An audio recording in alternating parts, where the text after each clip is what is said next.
Bukas ang Commission on Elections o COMELEC hanggang September 30 para sa mga nominasyon ng mga partido, politikal, kandidato at iba pang stakeholder na maaring mag-review ng source code, ang teknolohiyang nagbibigay instruction kung paano gagana ang present count optical scan o PCOS machine.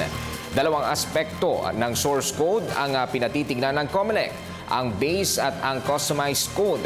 Sa unang linggo ng Oktubre, isasagawa sa De La Salle University ang base code review.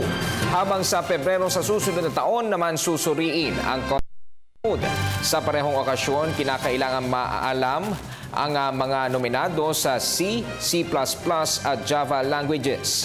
Tinak naman ni COMELEC Commissioner Louie Guia ang seguridad ng source code sa kabila ng isasagawang mga public review.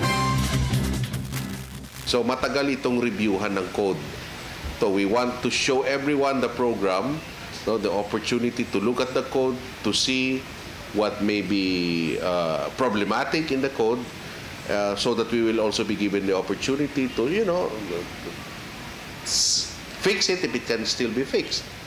And for transparency purposes. Code itself will be made available to the public, of course, in an environment that will also secure it from tampering and from